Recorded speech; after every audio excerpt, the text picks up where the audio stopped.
Ready? 5 second, start. उपाध्यक्ष जी, आज लगभग 2 दशक के बाद इस सदन में शिक्षा की राष्ट्रीय नीति पर गंभीरता से बहस चल रही है।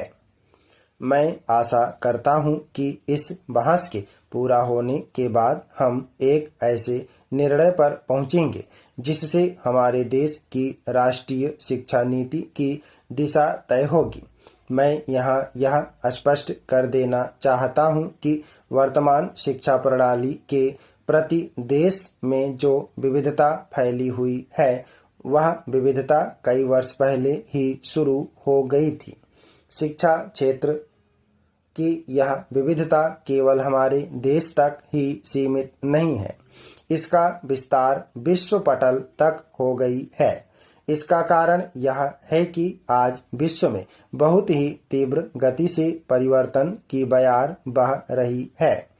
परिवर्तन की यह हवा जो पूरे विश्व में चल रही है उसके कारण आज किसी भी देश के लिए यह संभव नहीं रह गया है कि वह अपने देश की युवा पीढ़ी की आवश्यकताओं को समझते हुए उनकी पूर्ति का प्रयास न करे। सभी देशों की सरकारों ने अपनी युवा पीढ़ी के सामने वे बातें रखनी शुरू कर दी हैं जिनकी उन्हें चाहत है। हमने इस दिशा में उचित कदम उठाने में थोड़ा विलंब कर दिया है। इसका मतलब यह नहीं है कि हम बिल्कुल निराश हो जाएं। इसमें कोई शक नहीं कि वैश्विक स्तर पर कोई बड़ा परिवर्तन अपेक्षित है और मुझे यह देखकर प्रसन्नता है कि राज्य सरकारें इस ओर गंभीरता से ध्यान दे रही हैं। विभिन्न राज्यों की सरकारें केंद्र सरकार से यह उम्मीद कर रही हैं कि वह भी उच्च शिक्षा के लिए नए कार्यक्रमों की शुरुआत करे। मैं यह जानकर अत्यंत प्रसन्न हूं कि भारत सरकार उच्च शिक्षा आयोग गठित करने जा रही है। मैं समझता हूं कि छात्र नए प्रस्तावित परिवर्तनों से संतुष्ट होंगे।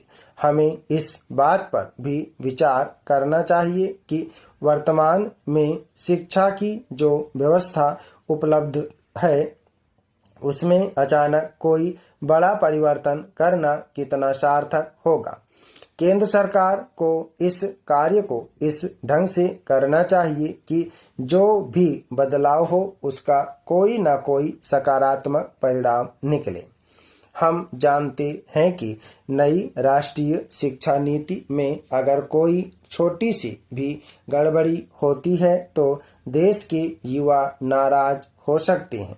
मैं नहीं चाहता कि शिक्षा को लेकर देश में कोई अव्यवस्था फैले।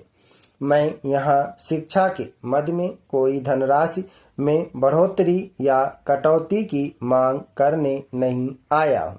मैं देख रहा हूँ कि सदन में शिक्षा मंत्री मौजूद हैं। मुझे विश्वास है कि उन्होंने मेरी बात ध्यान से सुनी है और वे सदन में उठाए गए सभी मुद्दों को नोट भी किया होगा। शिक्षा मंत्री जी को मालूम है कि मैं मंत्रिपरिषद में उनके कार्यक्रमों का सबसे प्रखर समर्थक हूँ।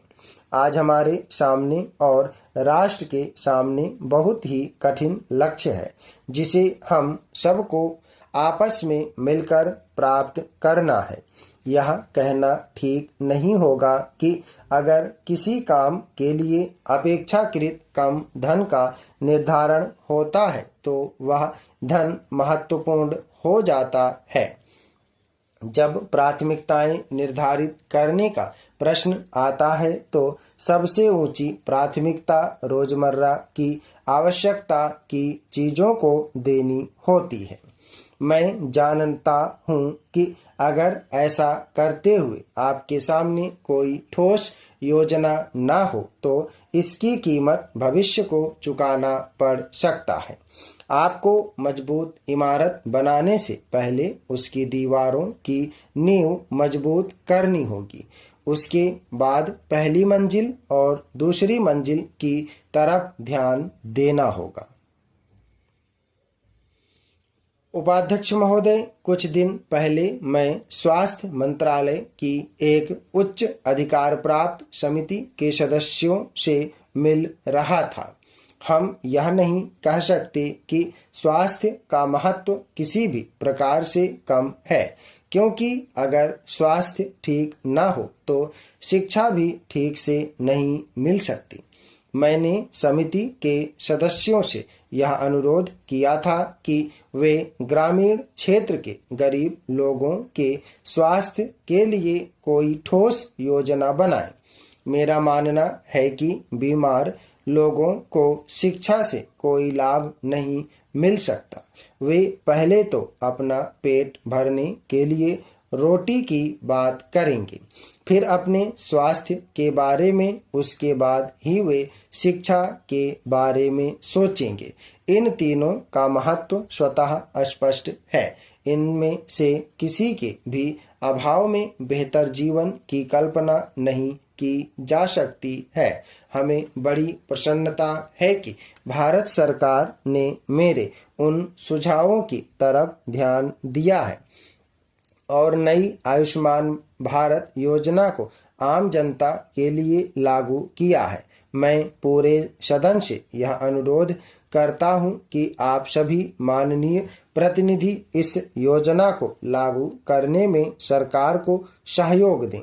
हम सदन से यह अनुरोध करते हैं कि आप सभी माननीय प्रतिनिधि इस योजना को लागू करने में सरकार को सहयोग दें। हम सबका यह प्रयास होना चाहिए कि आगामी कुछ वर्षों में स्वस्थ और शिक्षित युवा भारत का निर्माण हो।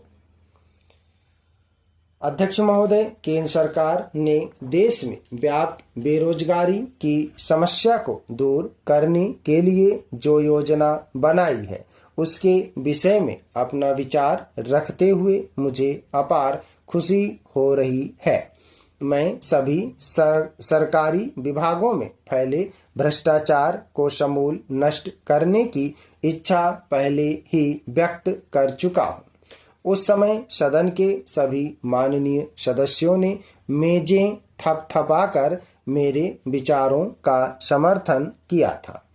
आज मुझे खेद के साथ सदन को यह सूचित करना पड़ रहा है कि सर्वमत के बावजूद सरकार द्वारा इस दिशा में कोई ठोस पहल नहीं किए गए। स्थिति आज भी वही है। देश की शासन व्यवस्था से भ्रष्टाचार को दूर नहीं किया जा सका है। मैं इतना अवश्य कह सकता हूं कि वर्तमान सरकार ने पिछले साल भ्रष्टाचार को रोकने के लिए कुछ कदम उठाए जरूर हैं, परंतु वे काफी नहीं हैं। मैं यह भी मानता हूं कि जड़ तक फैल चुकी इस बीमारी को एकाएक समाप्त नहीं किया जा सकता है, बल्कि निरंतर प्रयास से ही इस बीमारी को खत्म किया जा सकता है।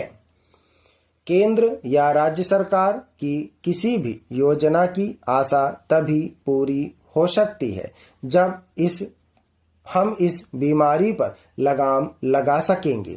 आज तक योजनाओं को लागू करने के लिए जो होता रहा है, उसमें सबसे बड़ी कमी यही रही है कि हम शासन से भ्रष्टाचार को दूर करने में असफल रहे।